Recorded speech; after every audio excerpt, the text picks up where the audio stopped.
Okay students,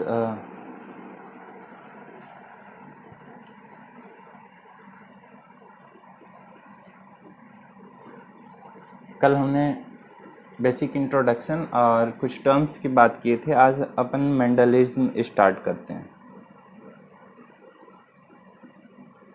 आपको पता है मेंडल ने सबसे पहले एक्सपेरिमेंट किए थे जेनेटिक्स पे, इसलिए इनको फादर ऑफ जेनेटिक्स बोला जाता है।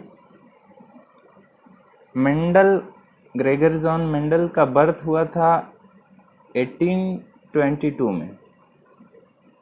ओके 1822 में इनका बर्थ हुआ था, जन्म हुआ था। इम्पोर्टेंट पॉइंट है, क्वेश्चन आ सकते हैं। इन्होंने अच्छा बर्थ कहाँ हुआ था? इनका बर्थ हुआ था ऑस्ट्रिया में। ऑस्ट्रिया में बाय प्रोफेशन ये एक पोप थे, पोप या प्रेस्ट, जिसको हिंदी में पादरी भी बोला जाता है ना, फादर होते हैं ना चर्च में, वही थे ये गार्डन में काम करते थे। खुद का गार्डन मेंटेन किया हुआ था इन्होंने, उस पर काम करते थे। जनरली ऐसा करते हैं, मैं देखा हूँ। जो प्रेस्ट लोग होते हैं वो लोग अपना पार्ट टाइम गार्डन में बिताते हैं। वैसे ग्रेगर जॉन मेंडल भी थे, वो प्रेस्ट थे और अपना जो खाली टाइम रहता था उसको गार्डन में बिताते थे। गार्डन में एक्सपेरिमेंट्स करते थे मटर के पौधे पर। इन्होंने मटर के पौधे पर एक्सपेरिमेंट स्टार्ट किया 1856 में। 56-57 में इन्होंने मटर के पौधे पर एक्सपेरिमेंट स्टार्ट किया। 1856-57 में एक्सपेरिमेंट स्टार्ट किया और ये एक्सपेरिमेंट चला इनका 1863 तक। 56 मतलब ये मान के चलो 7 ईयर्स, फॉर 7 ईयर्स, 7 साल तक इन्होंने मटर के पौधे पर एक्सपेरिमेंट किया। आप सोच सकते हो, आप लोग 7 साल छोटा टाइम नहीं होता। मटर के पौधे पर एक्सपेरिमेंट करना काफ़ी लंबा टाइम होता है। मटर का पौधा मुश्किल से 3 महीने में उसका लाइफ साइकिल कंप्लीट हो जाता है। मतलब साल भर में कम से कम 3 या 4 बार ये एक्सपेरिमेंट अपना कंप्लीट कर लेते थे और 7 सालों तक एक्सपेरिमेंट किया। मतलब इन्होंने जो भी एक्सपेरिमेंट किया होगा वो बिल्कुल सेटिस्फाइंग रहा होगा, मतलब किसी कॉन्सेप्ट पर जरूर ले जाता होगा। ओके, इन्होंने 7 सालों तक एक्सपेरिमेंट किया मटर के पौधे पर। ठीक है, 7 सालों तक एक्सपेरिमेंट किया मटर के पौधे पर। इम्पॉर्टेंट क्वेश्चन है ये। 1857 में स्टार्ट किया और इनका कंप्लीट हुआ एक्सपेरिमेंट 1863 में। यहाँ से क्वेश्चन आ चुका है 7 साल के लिए, फॉर 7 ईयर। 7 साल ही तो हो रहे हैं। हाँ, 7 सालों तक मटर के पौधे पर एक्सपेरिमेंट किया। ये मटर का पौधा बोलोगे, मटर तो कई टाइप का होता है, गार्डन पी होता है, स्वीट पी होता है। इन्होंने एक्सपेरिमेंट किया था गार्डन पी पर, उद्यान मटर पर, जिसका साइंटिफिक नेम है पाइसम सटाइवम। इन्होंने पाइसम सटाइवम पर एक्सपेरिमेंट किया। ओके, अब देखो इन 7 सालों के एक्सपेरिमेंट में पहले तो इन्होंने एक्सपेरिमेंट किया। एक्सपेरिमेंट के बाद कुछ रिजल्ट्स आए होंगे सामने। देखो इम्पोर्टेंट पॉइंट, इन्होंने एक्सपेरिमेंट किया, प्रयोग किया, मटर के पौधे को उगाया, एक्सपेरिमेंट किया। इसके बाद इन्होंने मैकेनिज्म ऑफ इनहेरिटेंस को बताया कि जो इनहेरिटेंस है, वंशानुगति है, वो कैसे जा रही है ऑफ स्प्रिंग्स में, पेरेंट से ऑफ स्प्रिंग में कैसे जा रही है। समझ गए? बताया इन्होंने। तो इन्होंने बताया mechanism of inheritance.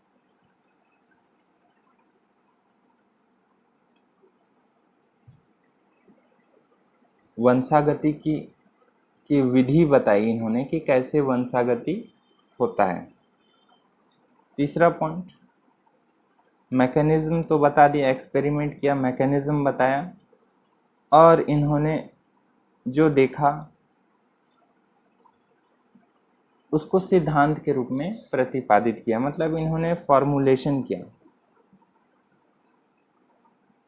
Formulation of hypothesis और प्रिंसिपल। इन्होंने कुछ सिद्धांत दिए। तो ये 3 पॉइंट ध्यान रखना।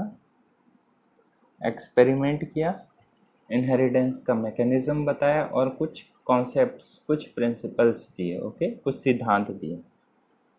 ये रही बात मेंडल के लाइफ की। इनका जन्म कब हुआ, कब एक्सपेरिमेंट किया, फाइनली इनका डेथ हो गया 1884 में। 1884 में इनकी मृत्यु हो गई। ठीक है, 1822 से लेकर 1884 तक इनका जीवन काल रहा। इसमें इन्होंने 7 सालों तक एक्सपेरिमेंट किया। अब बोलोगे सर ये 1863 तक एक्सपेरिमेंट किए, उसके बाद कैसे गुमनाम हो गए? इसके बाद तो मैंने कुछ बताया नहीं। देखो, मेंडल ने जितने भी एक्सपेरिमेंट किए, एक्सपेरिमेंट करने के बाद इन्होंने कुछ प्रिंसिपल्स दिए, प्रिंसिपल्स या सिद्धांत दिए। ठीक है, मटर के पौधे पर इन्होंने प्रयोग किया, एक्सपेरिमेंट किया और उसका जो रिज़ल्ट आया उसको लोगों को बताया। देखो भाई, ऐसा ऐसा हुआ, मैंने ऐसा किया, ऐसा हुआ है, ऐसा हो सकता है। ठीक है ना, नहीं बोला मेरे को नोबेल प्राइज़ दो, क्योंकि लोग समझे ही नहीं उस समय। देखो, इन्होंने सिद्धांत दिए, बहुत सारे सिद्धांत दिए, कॉन्सेप्ट्स, जितने एक्सपेरिमेंट थे उनको एक्सप्लेन किया, लेकिन लोगों को तो समझ में आया नहीं।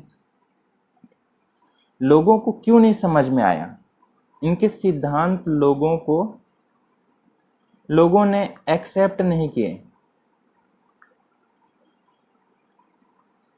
एक्सेप्ट नहीं किए या फिर हो सकता है समझ में नहीं आया। लोगों को समझ में नहीं आया कि ये क्या एक्सपेरिमेंट हुआ, कैसे बता रहे हो, कैसे इनहेरिटेंस हो रहा है। ये सब लोगों को उस समय समझ में नहीं आया। तो इनके सामने बहुत सारी कठिनाइयाँ थी उस समय। कौन कौन सी कठिनाइयाँ थी बता देता हूँ मैं। देखो, पहली बात कि उस टाइम पर अच्छा खासा कम्युनिकेशन नहीं था, या उस समय संचार के साधन नहीं थे। जब कम्युनिकेशन नहीं था तो उनकी बात बाकी लोगों तक नहीं पहुंच पाई। कुछ ही लोग उनको समझ पाए, ज़्यादातर लोग उनको, उस समय के जो ज़्यादातर बायोलॉजिस्ट थे, जो साइंटिस्ट थे, वो लोग उनकी बातों को नहीं सुन पाए। मतलब वो जो भी काम किए वो पब्लिश नहीं हो पाया। पब्लिशन समझते हो ना? पब्लिश करना मतलब अगर आप कुछ एक्सपेरिमेंट किए हो तो उसको लोगों को बताओ, उसको छापो, उसका कोई जर्नल बनाओ, बुक छाप के उनको लोगों तक पहुंचाओ। ऐसा कुछ हुआ ही नहीं उस समय। कम्युनिकेशन का साधन था ही नहीं। पहली बात, कम्युनिकेशन नहीं था, इसीलिए उन्होंने जो एक्सपेरिमेंट किए, उन्होंने जो वर्क किया, उन्होंने जो कॉन्सेप्ट बताए लोगों को, जो हाइपोथेसिस दिया था, वो लोगों तक नहीं पहुंच पाया। जब पहुंच नहीं पाया तो लोग उनको समझ नहीं पाए। तो ये फेलियर के कारण थे, failure of Mendelism at that time. उस समय मेंडल की विफलता का एक कारण कम्युनिकेशन था, और भी बहुत सारे रीज़न थे। दूसरी बात, मेंडल जिनको फैक्टर्स बोला करता था, फैक्टर्स या कारक। मेंडल को उस समय पता नहीं था कि जीन नाम का भी कोई चीज़ होता है। वो उसको बस, उनके मन में ये धारणा था कि कुछ तो है सेल के अंदर जो इनहेरिटेंस का कारण है। उसको उन्होंने फैक्टर बोला था। ओके, उन्होंने बताया था, एक एग्जाम्पल के द्वारा बता रहा हूँ मैं, कि मान लो मटर का ही पौधा है, कोई बात नहीं, आदमी है, ह्यूमन बीइंग है, आदमी का शरीर है, पेरेंट है माता और पिता। मान लो कि पिता लंबे हैं और माता कम हाइट की है। हाइट या तो टॉल है या तो ड्वार्फ है, दो चीज़ें। मेंडल कहता था कि जो फैक्टर्स हैं वो पेरेंट से प्रोजेनी में जाते हैं और अपना कैरेक्टर शो करते हैं। ठीक है, फैक्टर्स तो दो ही टाइप के मेंडल ने बताया अभी। मान लो यहाँ पर कि एक टॉल और दूसरा ड्वार्फ, ठीक है ना। अब प्रोजेनी में जाएगा, इनमें से कोई एक जाएगा या दोनों जाएगा, किसी एक का ही प्रभाव दिखेगा, मतलब ये आपस में मिक्स नहीं होंगे। ऐसा बोला करता था मेंडल उस समय। मटर पे एक्सपेरिमेंट किया था। मटर में ऐसा होता भी है कि टॉल प्लांट और ड्वार्फ प्लांट है तो उनके बच्चे या तो ड्वार्फ ही बनेंगे या तो टॉल ही बनेंगे, बीच के नहीं बनेंगे, मीडियम साइज के नहीं बनेंगे। तो मेंडल इस चीज़ को समझाया था मटर से रिलेट करके कि मटर में ऐसा होता है कि जो फैक्टर्स होते हैं वो आपस में मिक्स नहीं होते, अपना अलग अलग प्रभाव दिखाते हैं, या तो टॉल होगा या तो ड्वार्फ होगा। लेकिन लोगों ने देखा कि नेचर में कि अरे बहुत सारा ऐसा चीज़ है कि जिसमें फैक्टर्स एक दूसरे से ब्लेंड हो जाते हैं, मिक्स हो जाते हैं। जैसे ह्यूमन का हाइट देखो, कोई लंबा है और छोटी है तो उनके बच्चे ज़रूरी नहीं कि या तो छोटे होंगे या तो लंबे होंगे, मीडियम साइज के भी बहुत हो सकते हैं। अगर कोई एक पेरेंट गोरा है और दूसरी काली है, ऐसा हो सकता है ना। कोई मान के चलो कि पिता है वो गोरा है और माता काली है, तो ऐसा नहीं है कि जितने भी बच्चे होंगे या तो वो गोरे ही होंगे या तो वो डार्क कलर के ही होंगे, ऐसा नहीं है। बीच के कलर वाले भी बहुत सारे आ सकते हैं। तो एक्चुअली हो क्या रहा है, जो मैं अभी दो एग्जांपल बताए ह्यूमन बीइंग का, कि इसमें फैक्टर्स आपस में ब्लेंड हो रहे हैं, एक दूसरे से मिक्स हो रहे हैं। उस समय के लोग बहुत सारे ऐसे कैरेक्टर्स देखे जो एक दूसरे पर ब्लेंड होते हैं। लेकिन मेंडल ने तो एक्सपेरिमेंट किया था मटर के पौधे पर एक्सपेरिमेंट किया और बोला कि फैक्टर्स ब्लेंड होते ही नहीं। उस समय लोगों को ये बात ठीक नहीं लगी, ये बात गलत लगी, ठीक है ना। तो मेंडल कहता था फैक्टर्स डू नॉट ब्लेंड, एक दूसरे से मिक्स नहीं होते। जो उस समय के लोगों को ये चीज़ मंजूर नहीं था, लोगों ने इसे नहीं माना, ठीक है ना। तो दो चीज़ें ध्यान देना। पहली बात कम्युनिकेशन नहीं थी, और दूसरी बात मेंडल कहता था कि फैक्टर्स ब्लेंड नहीं होते, लोगों ने इसको नहीं माना। लोग कहने लगे कि फैक्टर्स तो ब्लेंड हो रहे हैं। ओके, नेचर में सारी चीज़ें एक जैसी नहीं होती। लोगों ने बोला कि भाई साहब आप तो मटर की बात कर रहे हो और दूसरी चीज़ों की बात करो, उसमें तो फैक्टर्स एक दूसरे से ब्लेंड हो रहे हैं, एक दूसरे से मिक्स हो जा रहे हैं, कोई नया कैरेक्टर आ जा रहा है, ठीक है ना। तो ये दो रीज़न थे फेलियर के। तीसरा रीज़न बता दे रहा हूँ फेलियर के। मेंडल ने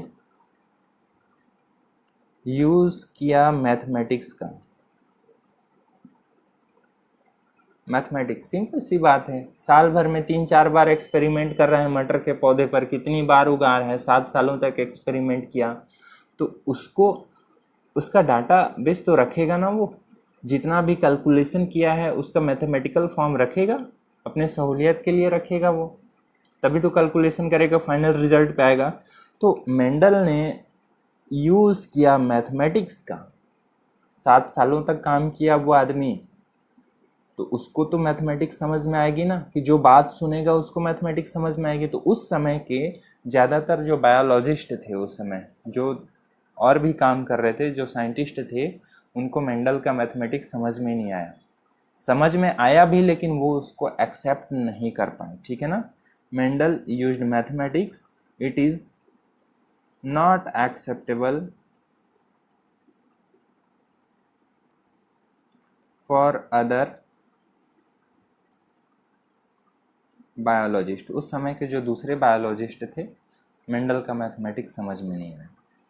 चौथी बात, मेंडल के फेलियर का क्या कारण था। अच्छा, 3 कारण तो हो गया। कम्युनिकेशन इजी नहीं था उस समय, लोगों ने बोला कि फैक्टर्स तो एक दूसरे से मिक्स हो जाते हैं, ब्लेंड हो जाते हैं, और तीसरी बात मैथमेटिक्स समझ में नहीं आया। और चौथी बात बता देता हूँ, मेंडल जो फैक्टर बोला करता था ये सिर्फ उस समय की बात है, उस समय की बात, अभी की नहीं। मेंडल उस समय जो फैक्टर बोला करता था, फैक्टर्स, वो केवल हाइपोथेटिकल था, ये केवल एक अवधारणा मात्र थी। वो नहीं जानता था कि एक्चुअल में फैक्टर है क्या, बस वो समझता था कि फैक्टर होगा, कुछ चीज़ तो है सेल में, जो इनहेरिटेंस करा रही। आज हम जानते हैं कि वो डीएनए का छोटा छोटा टुकड़ा जीन है, इलेक्ट्रॉन माइक्रोस्कोप से देख सकते हैं, उसका फिजिकल प्रूफ है हमारे पास। उस समय कोई भी फिजिकल एविडेंस नहीं था, उस समय भौतिक सत्यापित नहीं था वो कि जीन कुछ चीज़ होता है, फैक्टर कुछ चीज़ होता है, वो सिर्फ एक अवधारणा मात्र थी। तो फैक्टर उस समय केवल हाइपोथेटिकल था, इसका कोई भी फिजिकल प्रूफ नहीं था, no physical proof.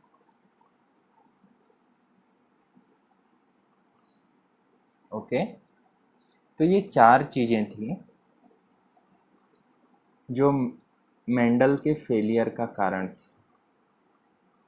These are the 4 main reason. ये 4 ऐसे कारण हैं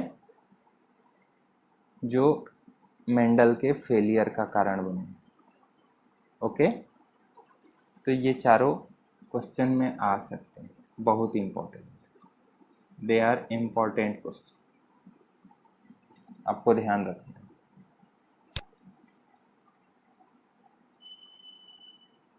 ओके, नेक्स्ट पॉइंट देखो, लोग बोले कि मेंडल सक्सेसफुल नहीं रहा, लेकिन मैं तो मानता हूँ कि मेंडल सक्सेसफुल था।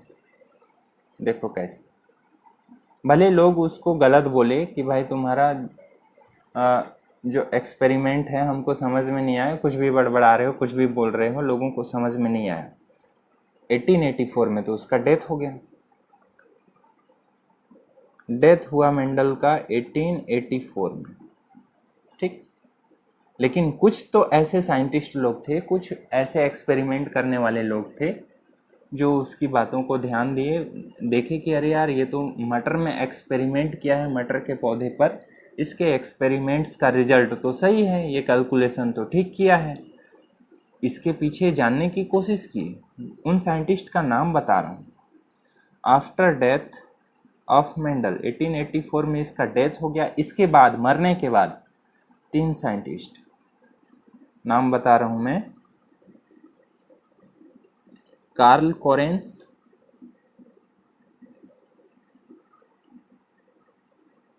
ह्यूगो डी व्रीज और एरिक वॉन शेरमॉक। ये 3 साइंटिस्ट मटर के पौधे पर जो एक्सपेरिमेंट किया था मेंडल, उसका एनालिसिस किए, बोले अरे यार ये तो सही लिखा हुआ है, पूरा कैलकुलेशन इसका सही है, इसके पीछे का रीज़न क्या है ये जानने की कोशिश की। इसके साथ ही अलग अलग प्लांट्स पर भी इन्होंने एक्सपेरिमेंट किया कि हाँ ऐसा और दूसरे प्लांट पे तो नहीं होता है। देखो याद रखना, इम्पॉर्टेंट क्वेश्चन है, खासकर ये और ह्यूगो डी व्रीज।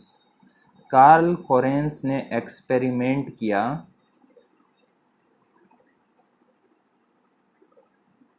मक्के के पौधे पर, कार्ल कोरेंस ने मक्के पर एक्सपेरिमेंट किया। ह्यूगो डी व्रीज ने इवनिंग प्राइम रोज, संध्या सुंदरी जो भी बोलते होंगे, उस पर एक्सपेरिमेंट किया। और शेरमॉक ने और दूसरे प्लांट्स पर एक्सपेरिमेंट किया, मेरे को उतना पता नहीं है। लेकिन कार्ल कोरेंस और Hugo de Vries, Carl Correns ने मेज पर एक्सपेरिमेंट किया और ह्यूगो डी व्रीज ने प्राइमरोज पर एक्सपेरिमेंट किया, और ये देखा कि मेंडल ने जो एक्सपेरिमेंट किए थे मटर के पौधे पर, वैसा ही रिजल्ट इन पर भी आ रहा है। सेम टू सेम नहीं, बट सिमिलर रिजल्ट आ रहा है। तो इनको लगा कि मेंडल ने आधा से ज़्यादा काम कर चुका है, मेंडल आधा से ज़्यादा काम कर चुके हैं, 7 साल तक लगातार काम किए। अब ज़रूरत है कि उन्होंने जो काम किया उसको लोगों को समझाएं और उसके पीछे का रीज़न क्या है उस चीज़ को फाइंड आउट करें। ओके, तो इन 3 साइंटिस्ट ने, इन्होंने मेंडल के एक्सपेरिमेंट्स को देखा मेंडल के एक्सपेरिमेंट्स को दोहराया, मेंडल ने जो भी कैलकुलेशन किए थे उनको समझा, और इन्होंने फाइनली 1900 में मेंडलिज्म का प्रतिपादन किया। देखो, मेंडल तो 1884 में मर गया, उसका डेथ हो गया, लेकिन वो लोगों तक अपनी बात नहीं रख पाया। ये 3 साइंटिस्ट जो मेंडलिज्म का स्टडी किए और उनको 1900 में पब्लिश किया, पब्लिश मेंडलिज्म का, मेंडलवाद का प्रतिपादन इन 3 साइंटिस्ट ने किया। ठीक है ना, 1900 में, मतलब मेंडल जीते जी अपना काम नहीं कर पाया। उसके मरने के बाद, उसके मरने के कितने साल बाद, 16 साल के बाद, हाँ 16 इयर्स के बाद दूसरे साइंटिस्ट ने मेंडल के काम को पूरा किया। ओके, देखो, इन्होंने, इन 3 साइंटिस्ट ने कुछ नियम दिए, मेंडल के एक्सपेरिमेंट का स्टडी किया, खुद से भी कुछ बहुत सारे एक्सपेरिमेंट्स किए और कुछ नियम दिए। ये नियम इन्होंने नहीं बनाए, ये नियम पहले बन चुका था। हालांकि मेंडल ने इनको साफ साफ नहीं लिखा था लाइन टू लाइन कि ये ऐसा होता है, लेकिन उसका रिजल्ट तो लिख दिया था ना उन्होंने। तो उस रिजल्ट के आधार पर इन्होंने नियम बनाया।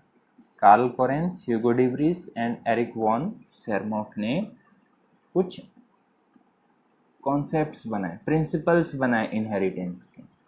वो इनहेरिटेंस के जो लॉ हैं, नियम है, वो मैं आगे आप लोग को एक एक करके पढ़ाऊँगा। आप लोग पढ़ भी चुके हो। देखो यहाँ पे लिख देता हूँ कौन कौन से नियम इन्होंने लॉ ऑफ इनहेरिटेंस दिए, मतलब वंशागति के नियम। इसी को हम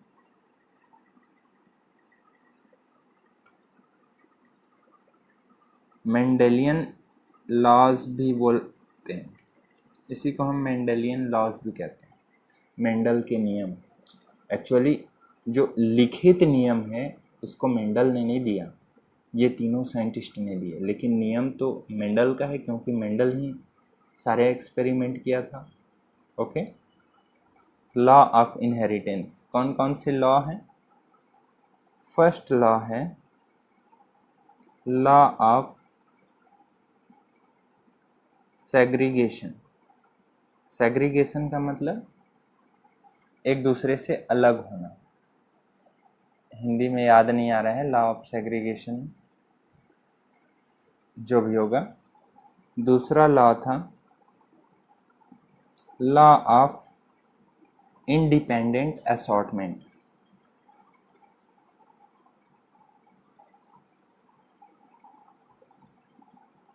स्वतंत्र अव्यूहन का नियम। और भी नियम है, लॉ ऑफ डोमिनेंस है। तो ये नियम बाद में आए, मेंडल के डेथ होने के बाद ये सारे लॉज आए। तो ये चीज़ें आप लोग एनसीईआरटी से एक बार ज़रूर पढ़ना, क्योंकि एनसीईआरटी का लाइन टू लाइन आ सकता है एग्ज़ाम में। ओके, खासकर इन तीनों साइंटिस्ट का नाम तो भूलना ही नहीं, यहाँ से क्वेश्चंस आते हैं। ठीक है, अब देखो, मेंडल ने कुछ तो मतलब जो भी एक्सपेरिमेंट किया वो बिल्कुल सही था, तभी तो इन 3 साइंटिस्ट ने, मर चुका है मेंडल, उसके बाद भी इन्होंने गड़े मुर्दे को उखाड़ा और फाइनली उसकी बातों को साबित किया, मेंडल के नियम दिए। ठीक है, अब देखो, अब मैं कह सकता हूँ कि 1900 के बाद मेंडल सक्सेसफुल हो गया। उससे पहले सक्सेस नहीं हुआ, हालांकि उसका काम सक्सेसफुल था, बट इन 3 साइंटिस्ट के आने के बाद ही तो फाइनली वो सक्सेसफुल हुआ, क्योंकि उसने जो बात दुनिया को बतानी चाहिए वो फाइनली 1900 के बाद आई। ओके, मेंडल के सक्सेसफुल होने के क्या क्या रीज़न थे?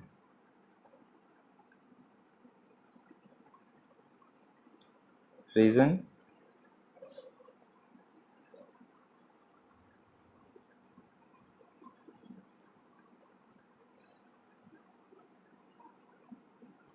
Success of Mendel. मेंडल के सक्सेस होने के पीछे रीज़न क्या था, क्या कारण था? मैं तो सबसे पहली बात बोलूँगा कि मेंडल ने एक टाइम पर एक या दो कैरेक्टर का ही स्टडी किया। जैसे कि मटर के पौधे पर एक्सपेरिमेंट कर रहे हैं मेंडल, तो उसके एक या दो लक्षण का ही एक साथ अध्ययन किया। सबसे पहले एक लक्षण का अध्ययन किया, देखा, उसके लंबाई पर काम किया, पौधे की लंबाई पर, कि पौधा के लंबाई का कैसा इनहेरिटेंस हो रहा है। पौधे की लंबाई का इनहेरिटेंस कैसा हो रहा है, मतलब पेरेंट के कैरेक्टर्स क्या हैं, मतलब पेरेंट के लेंथ कैरेक्टर्स क्या हैं, उनके प्रोजेनी का लेंथ कैसा है। लेंथ पर एक्सपेरिमेंट अच्छे से कर लिया। उसके बाद उसको लगा कि अब लेंथ के बाद मेरे को फ्लावर के कलर का भी एक्सपेरिमेंट करना चाहिए साथ में, मतलब दो कैरेक्टर्स का एक साथ स्टडी किया। तो जब दो कैरेक्टर्स का स्टडी किया तो प्रोजेनी में बहुत सारे कॉम्बिनेशंस आए, कैलकुलेशन में थोड़ा उसको दिक्कत हुई। तीन कैरेक्टर्स का स्टडी करना स्टार्ट किया तो कैलकुलेशन में और ज़्यादा दिक्कतें आने लगी, बहुत सारे कॉम्बिनेशंस बनने लगे। तो उसको लगा कि ज़्यादा कैरेक्टर्स का स्टडी करना कोई मतलब नहीं है, एक या दो कैरेक्टर्स का ही स्टडी किया एक साथ, जिसके कारण वो स्टडी करते करते थका नहीं, ज़्यादा मैथमेटिकल ओवरलोड नहीं आया और कैलकुलेशंस बिल्कुल क्लियर कट हुए। ओके, तो पहली बात, एक समय पर सिर्फ एक या दो लक्षणों का ही अध्ययन किया। स्टडी ऑफ लिमिटेड कैरेक्टर, एक या दो लक्षणों का ही अध्ययन किया एक साथ। Study of limited character at a time, एक समय पर एक या दो लक्षणों का ही अध्ययन किया। ओके, दूसरी बात, मेंडल लकी भी था, बहुत लकी था। क्यों? क्योंकि वो मटर के पौधे को चूज़ किया था। मटर के पौधे में जितने भी कैरेक्टर्स उसने चूज़ किए, सारे के सारे कैरेक्टर्स बिल्कुल स्टडी करने के लिए बहुत फेवरेबल थे। मटर का पौधा भी फेवरेबल है स्टडी करने में, वो क्यों बताता हूँ। सिलेक्शन ऑफ गार्डन की, उद्यान मटर का सिलेक्शन किया स्टडी करने के लिए। उद्यान मटर की क्या ऐसी खासियत है जो स्टडी को आसान बना ली? देखो कौन कौन सी। पहली बात है कि ये जो मटर है एनुअल प्लांट है, वार्षिक, एक वर्षीय पौधा है। इसका लाइफ साइकिल 2 से 3 मंथ में कंप्लीट हो जाता है। 2-3 महीने एक्सपेरिमेंट किया, एक बार रिजल्ट मिल गया, फिर से एक्सपेरिमेंट किया 2-3 महीने तक, फिर से रिजल्ट मिल गया। मतलब साल भर में ये कम से कम 3-4 बार एक्सपेरिमेंट कर सकता है। साल भर में 3-4 बार एक्सपेरिमेंट कर लिया। अब ऐसा पौधा चूज़ क्यों करें जो साल भर में एक बार रिजल्ट दे? हम चाहते हैं कि जल्दी से रिजल्ट आए, तो ऐसा प्लांट चूज़ किया मटर जो साल भर में 3-4 बार, 3-4 पीढ़ियाँ निकल जाती हैं। आसान है, क्लियर है, उसको बहुत जल्दी जल्दी रिजल्ट मिला। फाइनल फिर भी 7 साल लग गए। पहला advantage, annual plant life cycle 2-3 महीने में कंप्लीट हो गया, इसीलिए साल भर में 3-4-5 बार स्टडी कर सकता था। दूसरी बात, मटर में बहुत सारे कंट्रास्टिंग ट्रेट्स होते हैं।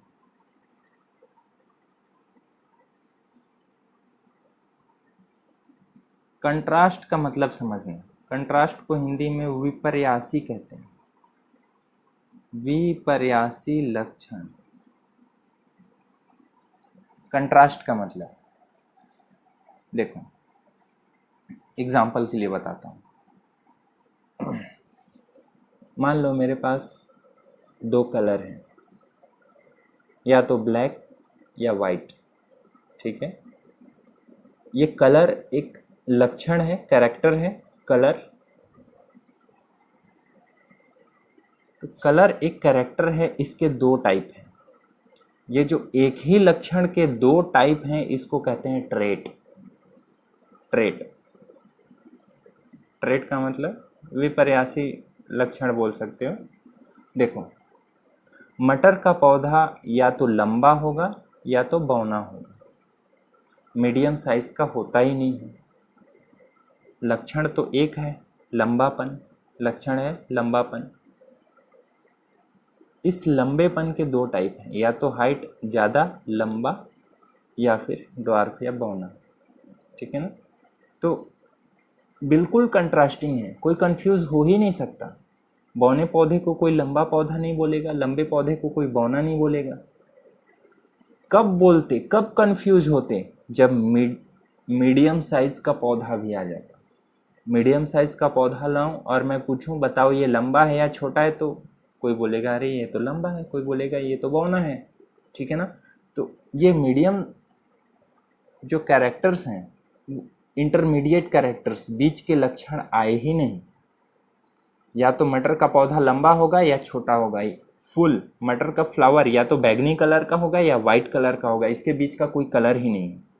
मतलब बिल्कुल साफ साफ डिफ्रेंसिएशन है, बिल्कुल साफ साफ डिफ्रेंसिएशन है, एक दूसरे से साफ साफ डिफ्रेंशिएट कर सकते हैं, या तो हाइट लंबा या तो कम, ठीक है ना। बीज जो सीड होता है मटर का, या तो गोल गोल होगा या तो झुर्रीदार होगा, उसके बीच का कोई कैरेक्टर नहीं है। मतलब देखकर आसानी से पता लगाया जा सकता है कि कैरेक्टर कौन सा है।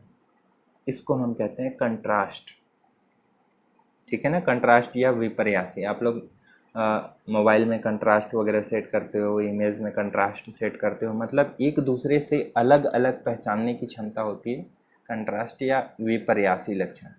तो मटर में जितने भी कैरेक्टर्स इन्होंने, जितने भी लक्षण इन्होंने चूज़ किया, वो सारे के सारे कंट्रास्टिंग थे। कंट्रास्टिंग थे मतलब आसानी से इनको पहचाना जा सकता था। ओके, बीच के इंटरमीडिएट्स नहीं थे। जो बीच बीच के लक्षण होते हैं वो कोई भी लक्षण नहीं आए।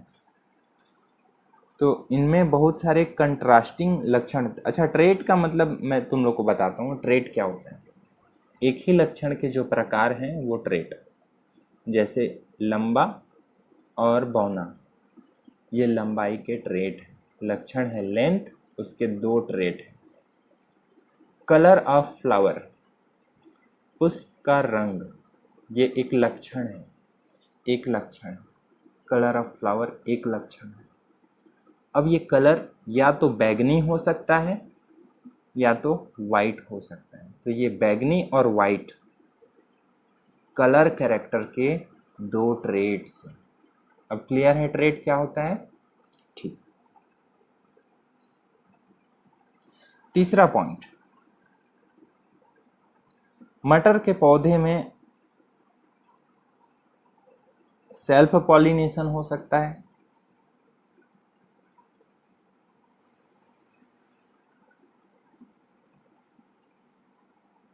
स्वपरागण आसानी से हो सकता है। आपको पता है मटर का पौधा पेपिलियोनेसी फैमिली का है, पेपिलियोनिटी उपकुल का है।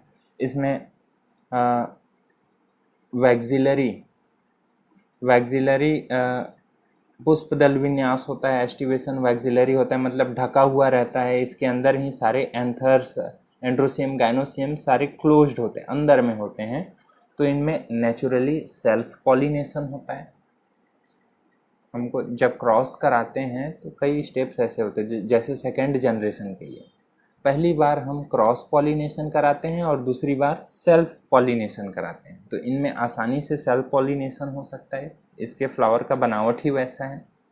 तो सेल्फ पॉलिनेशन आसानी से होता है, ये एडवांटेज है।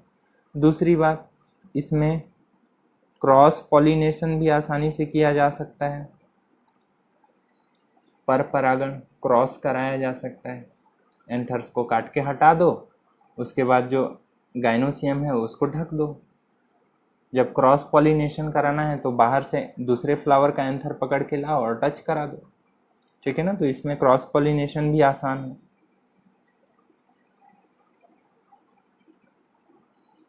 और तीसरी बात, सेल्फ पॉलिनेशन हो सकता है, क्रॉस पॉलिनेशन हो सकता है। और मटर का पौधा आसान होता है उगाना, कहीं भी इसको उगाया जा सकता है, किसी भी मौसम में उगाया जा सकता है। इजी टू कल्टीवेट, इसे उगाना आसान है, ठीक है ना। और ख़ास पॉइंट मटर के लिए, एक पौधा, मटर का एक पौधा बहुत सारे बीज बना सकता है। एक पौधे में बहुत सारे बीज लगते हैं। मतलब बीज का मतलब बीज के अंदर एम्ब्रियो है, नया पौधा है, एम्ब्रियो मतलब नेक्स्ट जनरेशन। तो एक ही पौधे में बहुत सारे फ्लावर, और बहुत सारे फ्लावर में बहुत सारे फल, बहुत सारे बीज। मतलब एक प्लांट बहुत सारे प्रोजेनी बना सकता है, मल्टीपल प्रोजेनी बना सकता है। उस प्रोजेनी, इतने सारे प्रोजेनी का हम एनालिसिस आसानी से कर सकते हैं। एक एग्जांपल के लिए बताता हूँ। कोई दंपत्ति है, पेरेंट हैं, उस पेरेंट के 2 बच्चे हैं, मतलब 2 बच्चे होने हैं। तो एक बेबी बॉय और बेबी गर्ल होने का चांस 50-50 है। मतलब एक लड़का और एक लड़की, जनरली ऐसी होता है 2 बच्चे हैं तो। लेकिन ऐसा तो हमेशा नहीं होता 50-50। किसी किसी के 2-2 लड़के ही रह जाते हैं, किसी के 2 लड़कियां ही हो जाती हैं, लड़कियां लड़कियां होने लगती हैं, या फिर लड़के लड़के बहुत सारे लड़के हो जाते हैं। मतलब ऐसा है कि प्रोजेनी है वो ज़रूरी नहीं कि 50-50 हो। लेकिन ऐसा देखना कि किसी पॉपुलेशन में बहुत सारे मेल हैं, बहुत सारे फीमेल, लगभग 50-50 रेशियो होता है। मतलब जितना ज़्यादा नंबर होगा, इवेल्युएशन उतना ही ज़्यादा बिल्कुल करेक्ट होगा। ओके, तो इसमें लार्ज नंबर ऑफ सीड बनते हैं, बहुत सारे बीज बनते हैं। बहुत सारे बीज बनने के कारण इनका इवैल्यूएशन आसान होता है। इवैल्यूएशन या मैथमेटिकल जो कैलकुलेशन होता है वो प्रिसाइज होता है, या बिल्कुल सही होता है, ठीक है ना। अब 2 ही बीज बने तो कोई ज़रूरी है क्या कि एक लंबा होगा दूसरा बौना वाला पौधा का बीज होगा? नहीं, कोई ज़रूरी नहीं है। लेकिन अगर 100 बीज बने हैं तो 50-50 चांस है। 50-50 छोड़ो, अगर 50-50 नहीं हो रहा है या कॉम्बिनेशन में नहीं हो रहा है तो 1-2 बीज का डिफरेंस हो सकता है। लार्ज पॉपुलेशन है, अगर पॉपुलेशन लार्ज है, बहुत सारे बीज हैं, तो लगभग परसेंट जितना होना चाहिए उतना होता ही है। ये चीज़ मैं आगे क्लियर कर दूंगा। ओके, तो मेंडल के सक्सेस होने के 2 रीज़न बता दिए मैंने। इन्होंने एक साथ 1 या 2 कैरेक्टर का ही स्टडी किया, ज़्यादा कैरेक्टर्स का स्टडी नहीं किया। और अपने स्टडी के लिए, एक्सपेरिमेंट के लिए मटर के पौधे का चुनाव किया। अब मटर के पौधे के क्या एडवांटेजेस हैं ये सब कुछ बता दिया मैं। तीसरी बात,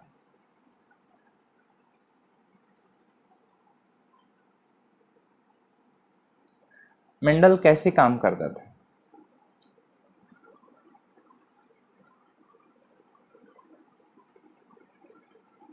क्वालिटेटिव कैरेक्टर, क्वालिटी का मतलब समझना, विशेषता। क्वालिटी मतलब विशेषता।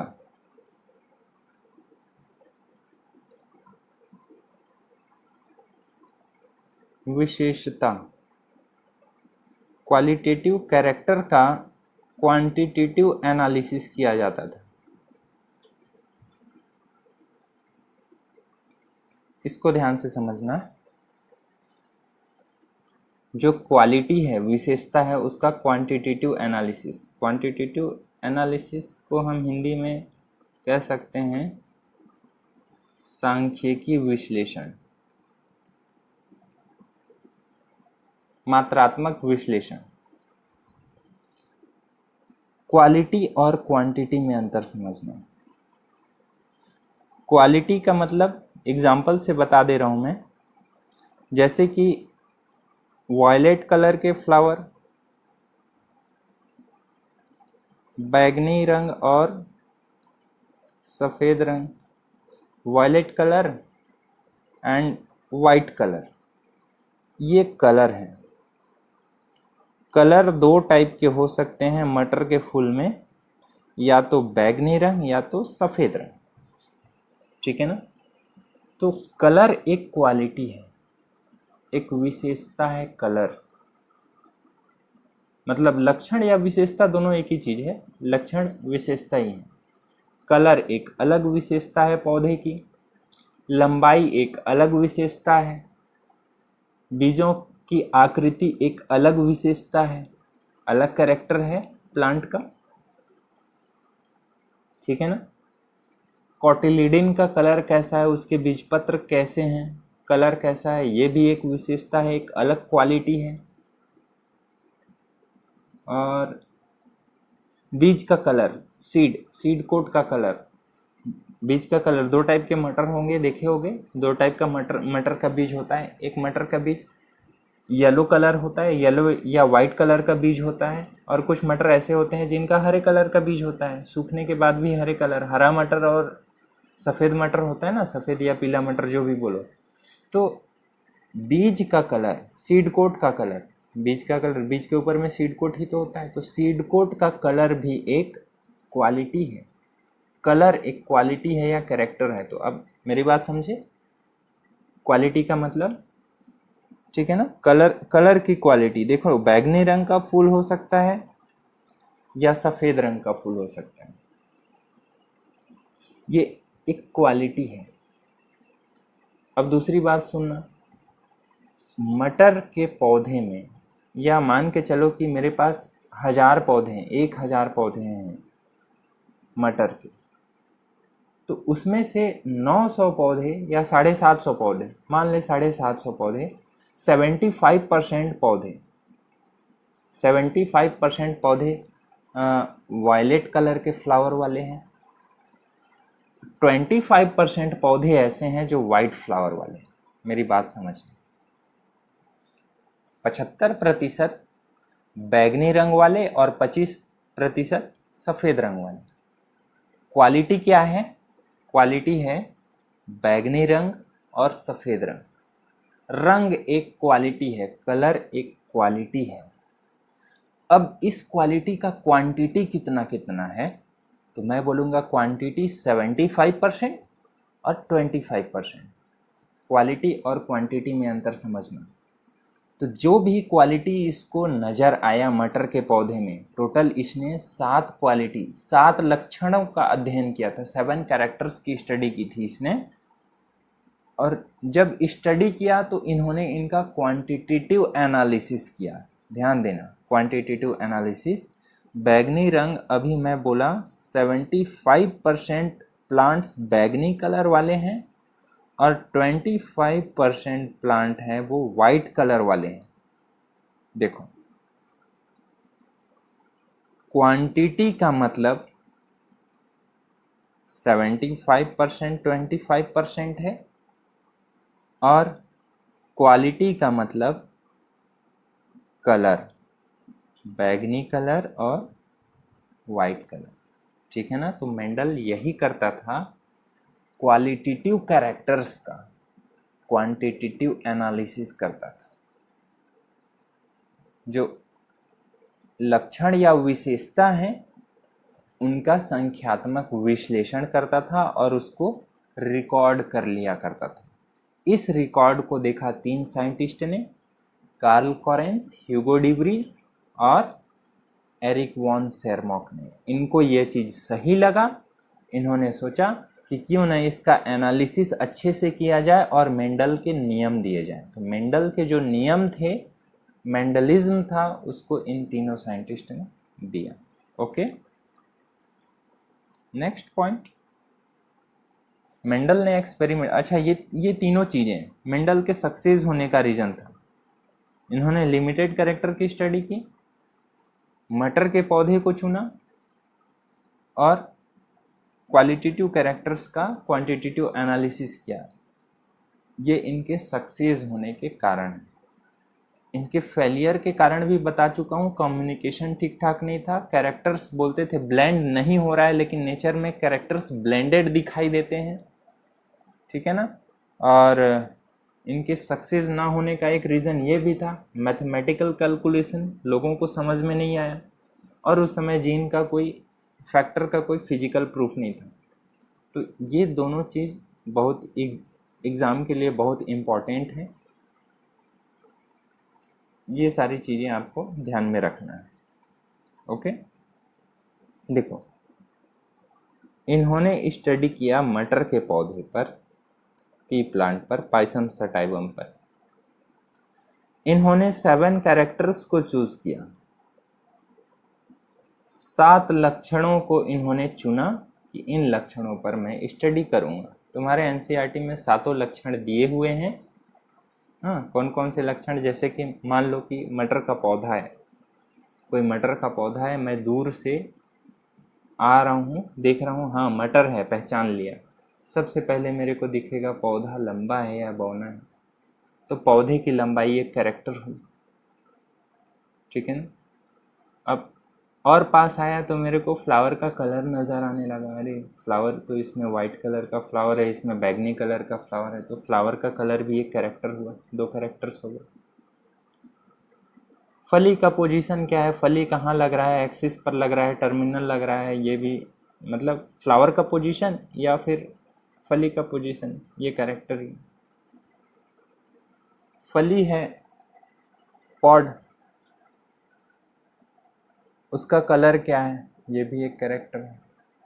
बीज, जब उसको मैंने खोला ऐसे तो देखा बीज, तो बीज का कलर दिखा मेरे को, कलर तो seed colour, seed coat colour बोलो या सीड कलर, बीज का रंग या तो पीला है या तो हरा है, ये भी एक कैरेक्टर हुआ।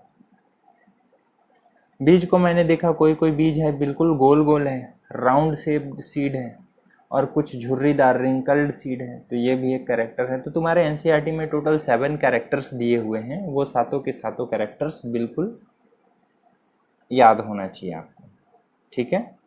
देखो 7 कैरेक्टर्स पर स्टडी किया। जब 7 लक्षण हैं, मैं आपको बता चुका हूँ कि हर एक लक्षण के 2-2 ट्रेट हैं, या तो लंबा या बौना। लक्षण 1 लंबाई, इसके 2 ट्रेट लंबा या बौना। तो जितने लक्षण हैं उसके 2-2 ट्रेट हैं, तो टोटल ट्रेड्स कितने हैं मटर के पौधे में जिन पर स्टडी किया, तो 7 2 14, टोटल 14 ट्रेड्स हैं जिन पर मेंडल ने स्टडी किया। ओके, अगला इंपॉर्टेंट पॉइंट ध्यान देना, ये जो 7 लक्षण हैं, 7 कैरेक्टर्स हैं, 7 लक्षण, 7 लक्षणों के लिए जिम्मेदार, अब 14 ट्रेट है ना, टोटल 14 ट्रेट्स, तो 14 ट्रेट्स के लिए 14 फैक्टर्स जिम्मेदार होंगे। ओके, 7 कैरेक्टर्स में 14 ट्रेट्स हैं, 14 विपर्यासी लक्षण हैं। एक विपर्यासी लक्षण लंबा, दूसरा बौना, वैसी गोल बीज, झुर्रीदार बीज, पीला बीज, हरा बीज, ये विपर्यासी लक्षण हैं या ट्रेट्स हैं, तो इनके पास 14 विपर्यासी लक्षण है। ओके, एक ट्रेट के लिए एक फैक्टर या एलील जिम्मेदार होता है, तो 14 ट्रेट्स के लिए 14 ट्रेट्स, फॉर 14 ट्रेट्स 14 फैक्टर्स या 14 एलील, एलील को युग्म विकल्पी कहते हैं ना, या फिर 14 युग्म विकल्पी जिम्मेदार होते हैं। क्लियर है, ये चीजें ध्यान देना। ये बताओ जीन कितने होंगे, 7 लक्षणों के लिए जीन कितने होंगे, 7 ही जीन होंगे, 7 जीन हैं। जीन के 2 टाइप हो सकते हैं, 2 या उससे भी ज़्यादा प्रकार हो सकते हैं, ठीक है ना। तो जीन के जो प्रकार हैं उसी को तो हम कहते हैं allele. Different form of gene are called as allele.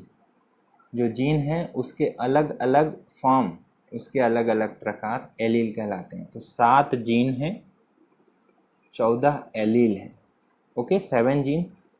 अब 7 जीन हैं तो कोई ज़रूरी नहीं कि ये 7 क्रोमोसोम पर होंगे। हो सकता है किसी एक क्रोमोसोम पर एक से ज़्यादा जीन प्रेजेंट। मैं आप लोग को आगे पढ़ाऊँगा मॉलिक्यूलर बेसिस ऑफ इनहेरिटेंस, जब जीन पढ़ाऊँगा तो उसमें बताऊँगा कि जीन क्या होता है, कितने जीन होते हैं, कैसे होते हैं। ठीक है ना। तो ये 7 जीन है, ध्यान देना। ये 4 क्रोमोसोम पर होते हैं। 4 पेयर, 4 जोड़ी क्रोमोसोम बोलो या 4 क्रोमोसोम बोलो, दोनों एक ही चीज़ है। 4 जोड़ी का मतलब, अरे होमोलोगस क्रोमोसोम है ये मान के चलो पहला क्रोमोसोम है तो इसके साथ में और पहला क्रोमोसोम। डिप्लॉइड सेल है तो, अगर डिप्लॉइड सेल नहीं है तो सिंगल क्रोमोसोम, हैप्लॉइड सेल है तो 4 जोड़ी क्रोमोसोम भी बोल सकते हो या 4 क्रोमोसोम भी बोल सकते हो, बात एक ही है। 4 जोड़ी क्रोमोसोम अगर बोलोगे तो होमोलोगस क्रोमोसोम बोलना पड़ेगा आपको। ठीक है ना। तो 4 क्रोमोसोम पर स्थित हैं ये 7 जीन। मतलब किसी क्रोमोसोम पर एक से ज़्यादा जीन हो सकते हैं, वो चीज़ याद नहीं रखना है आपको। इतना ध्यान देना कि 4 क्रोमोसोम कौन कौन से हैं। फर्स्ट नंबर का क्रोमोसोम, इसके बाद 2 क्रोमोसोम पे नहीं है, मतलब दूसरे तीसरे पर कोई भी जीन नहीं है। चौथे पर है, जब 2 क्रोमोसोम पर जीन नहीं है तो अगले 2 पर है, चौथे पर है, 5वें पर है। ठीक है ना, 3 हो गए। और एक पर नहीं है, 6वें पर नहीं है, 7वें पर है। तो पहला 2 छोड़ा, 2 लाया, उसके बाद फाइनल एक गैप करके दूसरा। मतलब जैसे भी याद रखना चाहो, chromosome number first, 4th, 5th और 7th, इन 4 क्रोमोसोम पर 7 कैरेक्टर्स के लिए रिस्पॉन्सिबल जीन है। ये चीज़ आपको ध्यान देना। ओके, अब देखना और एक इम्पॉर्टेंट बात बताता हूँ।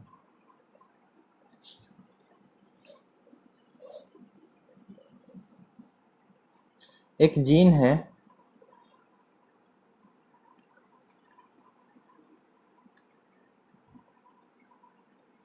फ्लावर के कलर के लिए, पुष्प के रंग के लिए।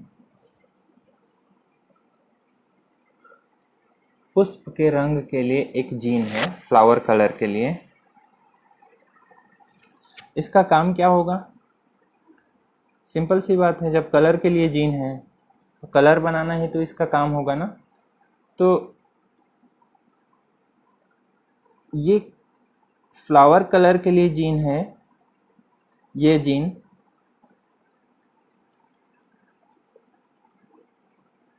फ्लावर का कलर भी बनाती है, या तो बैंगनी कलर होगा या तो वाइट कलर होगा। दूसरी बात, बहुत इंपॉर्टेंट पॉइंट ध्यान देना, ये जो जीन है फ्लावर का कलर बनाने के साथ साथ ये सीड कोट का कलर भी बनाती है। बीज चोल मतलब बीज का कवर ऊपर छिलका होता है, उसका कलर भी बनाती है। ओके, तो ध्यान देना, जीन एक है लेकिन इसके काम 2 हैं। जीन एक है लेकिन इसके काम 2 हैं। एक ही जीन 2 लक्षणों को कंट्रोल कर रही है, 2 कैरेक्टर्स को कंट्रोल कर रही है। कौन कौन सा कैरेक्टर? फ्लावर का कलर अलग कैरेक्टर है, अरे फ्लावर का कलर, और दूसरी बात सीड कोट का कलर, दोनों अलग अलग कैरेक्टर है, अलग अलग भाग हैं, अलग अलग कैरेक्टर हुए। तो एक ही जीन एक से ज़्यादा कार्य कर रही है, एक जीन एक से ज़्यादा लक्षणों को कंट्रोल कर रही है। जब एक जीन एक से ज़्यादा लक्षणों को कंट्रोल करती है तो ऐसे जीन को हम कहते हैं, this type of gene is called as pleio. Pleio का मतलब एक से ज़्यादा, ट्रॉपिक का मतलब कंट्रोल, तो this is called as pleiotropic gene. ठीक है ना, प्लियोट्रॉपिक, प्लियो का मतलब एक से ज़्यादा काम करना। प्लियोट्रॉपिक जीन, एक जीन एक से ज़्यादा काम करती है, एक से ज़्यादा लक्षणों को कंट्रोल करती है, तो वो प्लियोट्रॉपिक जीन है। ओके, चलो और कुछ खास पॉइंट्स बता देता हूँ मैं।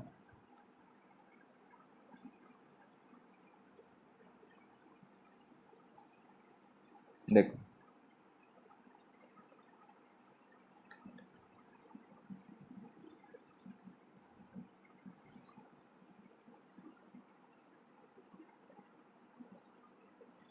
Techniques used by Mendel.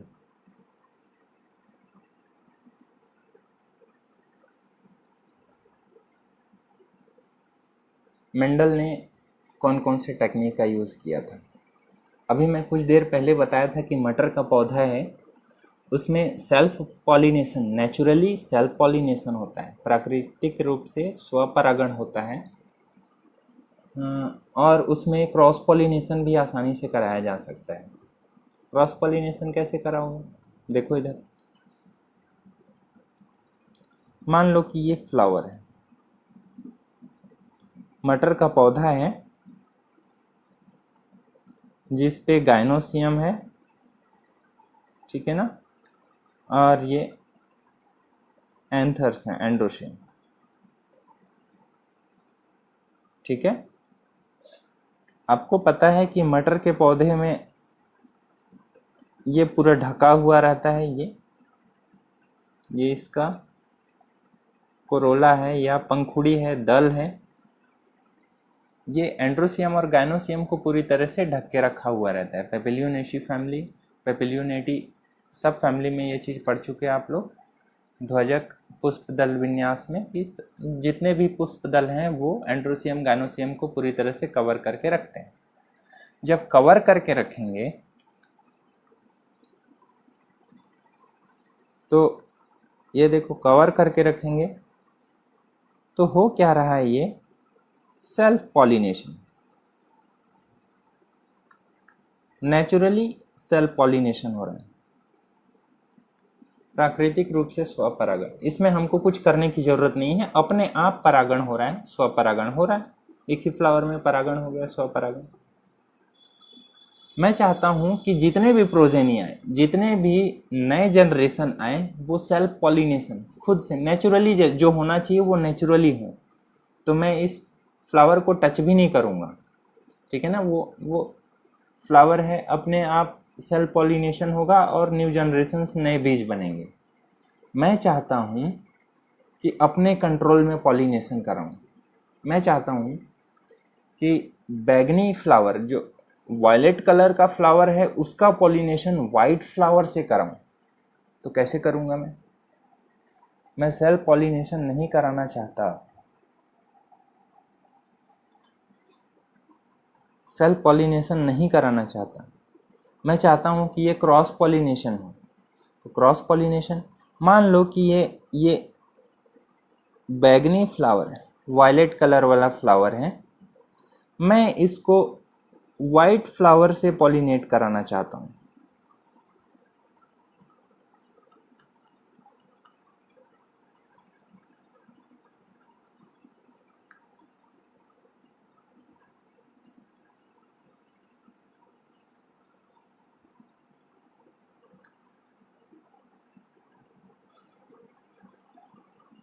ये देखो, वाइट फ्लावर है और ये बैगनी फ्लावर, वायलेट फ्लावर।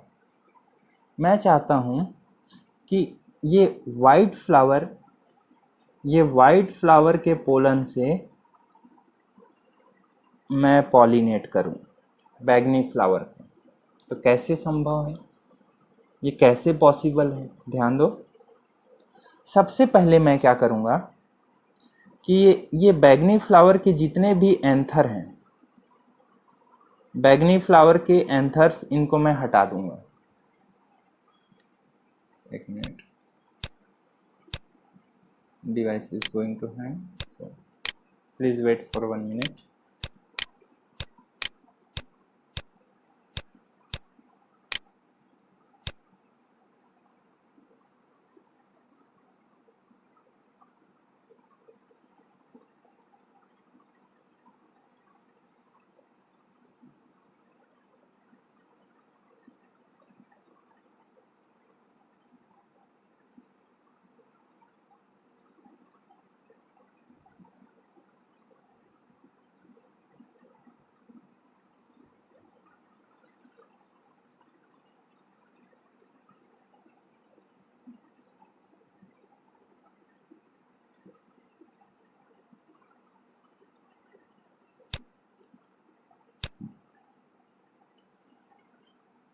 इधर ध्यान दो।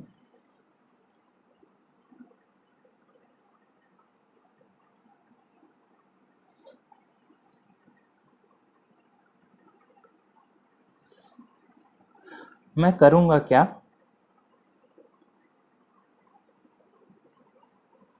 मान लो कि ये बैगनी रंग का फ्लावर है, बैगनी फ्लावर है, और ये वाइट कलर का फ्लावर है।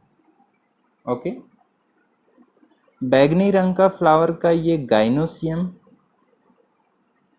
और ये वाइट कलर के फ्लावर का गाइनोसियम, इन दोनों का एंड्रोशियम।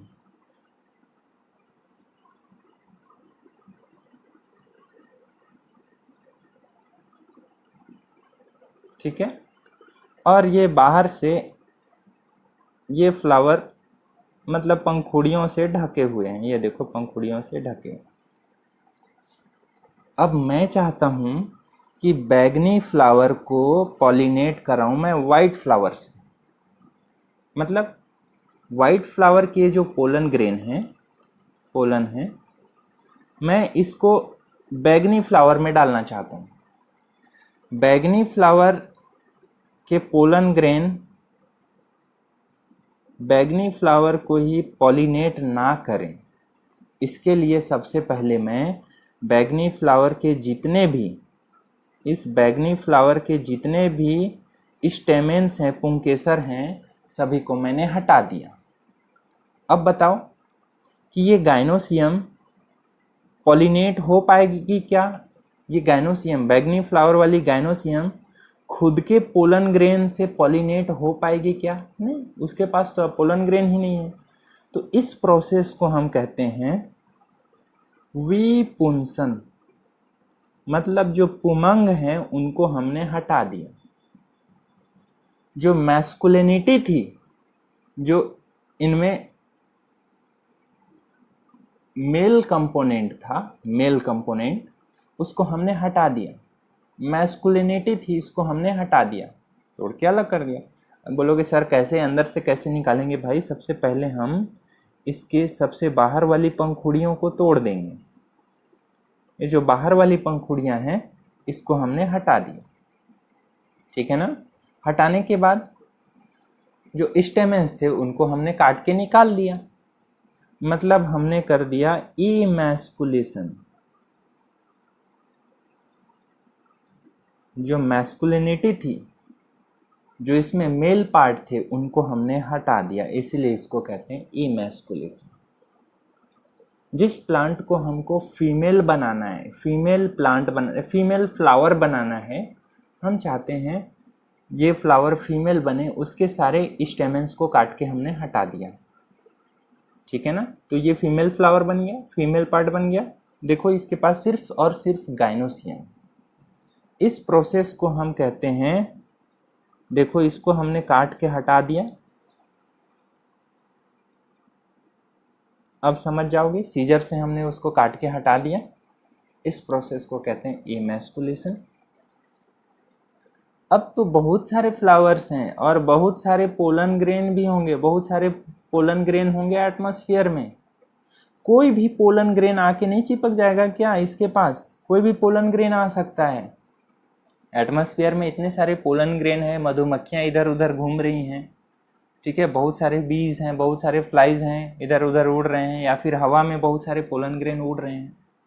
हमको थोड़ी ना पता है कि कौन सा पोलन ग्रेन वाइट फ्लावर वाला है, कौन सा पोलन ग्रेन वायलेट फ्लावर वाला है। हमको पता नहीं है। हम चाहते हैं कि अननेसेसरी, बिना मतलब का कोई भी पोलन ग्रेन आकर इस गाइनोसियम को फर्टिलाइज ना करें। इसीलिए हम क्या करेंगे कि इस गाइनोसियम को एक बैग से अब ढक देंगे। इस गाइनोसियम को हमने एक बैग से कवर कर दिया।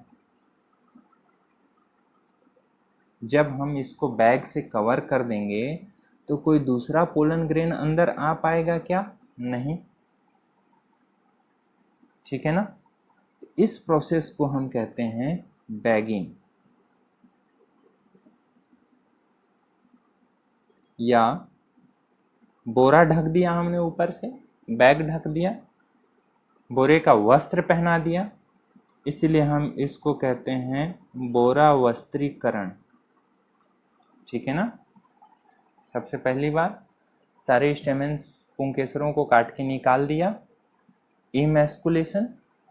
अब उसी पुंकेसर से फर्टिलाइज होने का खतरा खत्म हो गया, इमैस्कुलेट कर दिया फ्लावर को। इमैस्कुलेशन करने के बाद अब जो पिस्टिल है, कार्पल है, जो गाइनोसियम है, उसको हमने प्लास्टिक से या बैग से ढक दिया ताकि दूसरा कोई भी पोलन ग्रेन आके उसको फर्टिलाइज ना कर पाए, वहाँ पॉलिनेशन ना हो पाए। ओके, तो ये 2 पॉइंट्स याद रखना, इमैस्कुलेशन और बैगिंग क्या होता है, समझ गए इस बात को। क्रॉस फर्टिलाइजेशन के लिए ये ज़रूरी है। जब हमको ज़रूरत पड़ेगी कि भाई अब वाइट फ्लावर से, इस वाइट फ्लावर से हमको इसको पॉलिनेट कराना है, तो वाइट फ्लावर के पोलन ग्रेन्स को हम कलेक्ट कर लेंगे और कलेक्ट करने के बाद इस बैग के अंदर में छोड़ देंगे, इस बैग के अंदर में छोड़ दी। ठीक है ना। तो अब पॉलिनेशन हो गया। देखो, बैगनी कलर वाले फ्लावर का पॉलिनेशन वाइट फ्लावर के पोलन ग्रेन से हो गया। इस प्रोसेस को हम कहते हैं क्रॉस पॉलिनेशन। तो मेंडल ने ये टेक्निक अपनाया था। कौन सा technique? Emasculation and bagging. Emasculate करने के बाद हमने बैग लगा दिया, बैगिंग कर दिया, बैगिंग करने के बाद हम डिजायर्ड जो पोलन ग्रेन है उससे क्रॉस पॉलिनेशन करा दिया। ओके, क्लियर है। तो ये सारी चीज़ें बहुत इम्पॉर्टेंट हैं, ये एग्ज़ाम में आ चुका है। What is bagging, what is emasculation, bagging and emasculation are used for cross pollination. This is important question. Okay, all the best.